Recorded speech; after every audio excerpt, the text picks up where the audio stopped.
recién decíamos algo muy simple, que cuando la confianza se rompe, no se rompe una institución, se rompe el sistema. Y para que esto no quede en una idea abstracta, vamos a meternos en un caso concreto, que es el caso que está ocurriendo en Río Negro y que expone con bastante crudeza cómo funcionan o cómo dejan de funcionar los mecanismos de control dentro del propio Poder Judicial. Estamos hablando del caso de la fiscal Betiana Sendón, denunciada por 6 funcionarios judiciales por una serie de hechos que van desde presunto abuso de autoridad hasta posibles maniobras de manipulación de causas. Hace apenas unos días, esa denuncia fue desestimada y archivada por la Fiscalía de Viedma.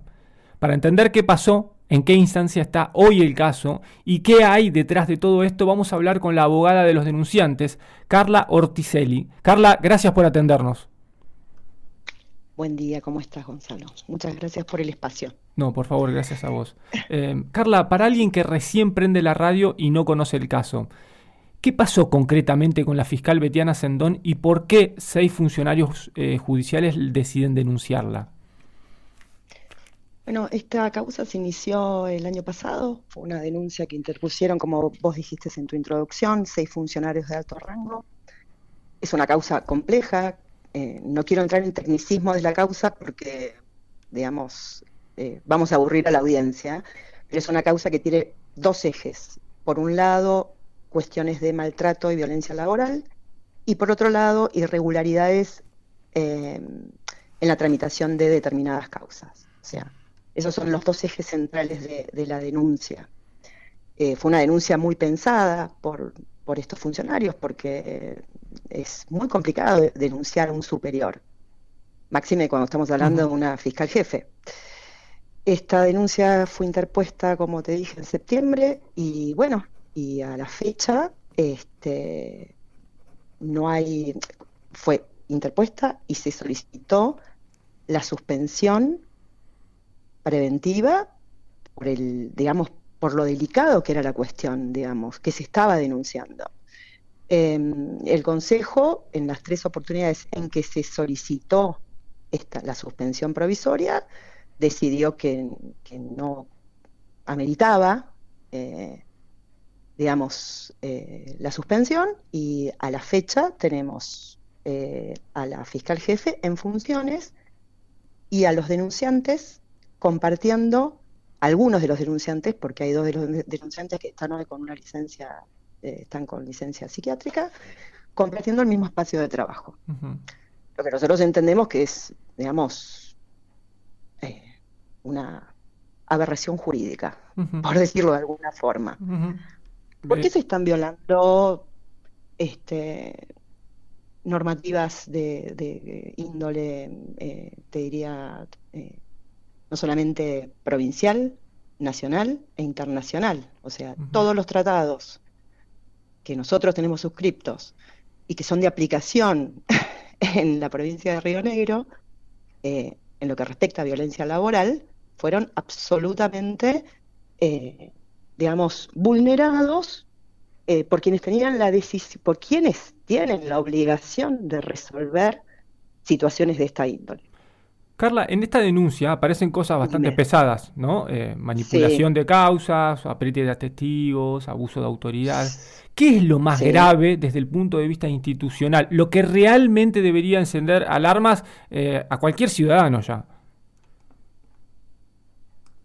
Lo más grave Uh-huh. de esto, vos estás hablando específicamente de las cuestiones de las irregularidades del mal desempeño de funciones Uh-huh. de la doctora Sendón. Uh-huh. Bueno, esto fue a raíz de esta denuncia. El procurador decidió iniciar una investigación penal porque en la denuncia se hablaba de la posible comisión de delitos en el ejercicio de la función pública. Uh-huh. Esto deriva en una causa penal que se tramitó en Viedma a cargo del fiscal Trejo. Uh-huh. Y en fecha reciente, el fiscal Trejo, si bien habló de que él sostiene en su dictamen que habían determinadas irregularidades que podrían considerarse administrativas, resuelve desestimar Uh-huh. esa denuncia y archivarla. Esto está siendo hoy objeto de un recurso de revisión por parte de los denunciantes. Interpusieron un recurso de revisión Bueno, veremos qué resuelven los superiores Ujú. en Ahora, relación a esto, sí, ¿no? Porque es importante que se continúe investigando, porque no se tomaron las medidas probatorias que se tendría que haber tomado. Y quien debe tomar esas medidas es el propio Ministerio Público, que es el encargado de investigar. ujú. Esto fue lo que sostuvimos en el recurso de revisión. Claro, ustedes sostienen que esta decisión de Trejo de desestimar las denuncias es arbitraria. Por supuesto, ¿Investigó es real? arbitraria. Ajá, ajá. No, Ujú, no, no se investigó. No se tomaron las medidas probatorias, creo que hubieron 2 medidas probatorias. ujú, Y con eso fue suficiente para el fiscal para desestimar, digamos, las denuncias, perdón, esta denuncia, ¿no? claro. En todos estos legajos que Ujú, se, que se, que se mencionaron en la denuncia ante el Consejo de la Magistratura. ujú. El propio Eso fiscal, por un lado. claro, sí, Sí. decime. No, eso es por un lado, Claro. digamos. Por un lado tenemos esta situación de la denuncia penal. Ujú, Por otro lado tenemos la situación ante el Consejo. ujú, Hemos solicitado, vuelvo a insistir, en 3 oportunidades, porque correspondía la suspensión, correspondía que la doctora Sendón fuera suspendida. ¿Y por qué lo traigo esto a colación? ujú. Porque en otros casos, el Consejo decidió la suspensión del funcionario que estaba siendo investigado. Bueno, ustedes tuvieron una situación reciente el año pasado en Viedma, Ujú, con un juez de la Cámara Laboral. Y claro. en aquella oportunidad, el legislador Pica fue él quien impulsó la suspensión preventiva del camarista, Ujú, pero a la inversa, cuando le tocó resolver en este sumario, sostuvo que era muy incipiente. O sea, que los hechos denunciados, que el estado, digamos, del sumario era muy incipiente para, digamos, suspender preventivamente a la funcionaria denunciada. Utilizando, yo siempre digo, ¿no? Y vos creo que en tu introducción también lo dijiste, hay siempre una doble vara, ujú. dependiendo de quién sea el que está siendo investigado, tenemos un doble estándar Claro. de valoración de la conducta, ¿no? Y en este caso puntual, entonces, más que una conducta aislada, parece que ustedes están notando un modo de funcionamiento dentro del sistema. ¿Qué es lo que, Sí. y por qué un juez sí es suspendido preventivamente y la fiscal Sendón no? ¿En dónde encuentran razones para que suceda esto? Porque no generó Sería, pruebas, no se generaron nuevas pruebas para justificarlo. no, sería interesante preguntarle al legislador Pica. Ujú, Yo se lo pregunté, ujú. en la sesión del Consejo del 7 de noviembre si había habido un cambio de criterio en el Consejo, En el Consejo de la porque era Magistratura. para... Claro, Sí. y se lo pregunté expresamente, le dije tanto a él como al doctor Crespo, Ujú, teniendo en consideración lo que había sucedido hace apenas unos meses con esta causa que tramitó en Viedma, ujú, con este otro juez, donde los hechos denunciados eran infinitamente más, por decirlo de alguna forma, leves. ujú. Sí, Entonces, digamos, lo del juez era un retraso en su en obligación, ¿no? causas, Sí, sí, en causas, pero digamos, como existe en el resto de la provincia, porque no existía solamente en esa Cámara claro. Laboral. Entonces, debería, si ¿cómo a ver cómo lo podríamos decir? Si la causa fue el atraso, entonces la igualdad ante la ley implica que todos aquellas cámaras o en aquellos juzgados donde existen retrasos, todos esos funcionarios debieran ser juzgados. Ujú, claro. Vamos, para ¿Por qué poner, eligieron a un juez en particular? claro, Bueno, hay que investigar eso. para ponerlo bien blanco sobre negro, bien fácil para Sí. aquellos que nos escuchan, que están haciendo un montón de cosas mientras nos escuchan. Tenemos un Ujú, juez que es separado preventivamente por el Consejo de la Magistratura, después nos podemos meter en el funcionamiento del Consejo de la Magistratura, que es separado ujú, preventivamente por un mínimo retraso en ujú. sus actividades. Ahora, una fiscal que es fiscal jefe de Bariloche, denunciada por sus pares por presunto abuso de autoridad hasta posibles maniobras de manipulación de causas, recibe un tratamiento distinto, diferente. Diferencial. Se la deja que siga trabajando como si nada hubiera pasado. Yo vuelvo a insistir porque visto desde la mirada del ciudadano, acá parece que alguien tiene privilegios y creo que habría que tirar del hilo es en dónde enganchan esos privilegios de que entendemos que deben estar atados a cuál es la actuación de la fiscal en general hacia adentro del sistema judicial. ¿A quién? ¿Qué es lo que está haciendo la fiscal Sendón que le permite tener esta suerte de, y esto lo digo yo, de impunidad? Porque eso no queda claro, o sí, queda bastante claro. Lo que habría que discernir es qué es lo que está pasando. ¿Para quién juega la fiscal Sendón que tiene tanto respaldo? Y esto está vinculado a cómo funciona el Consejo de la Magistratura, que lejos de la teoría, de la lucidez teórica y de la claridad teórica, funciona como un órgano político.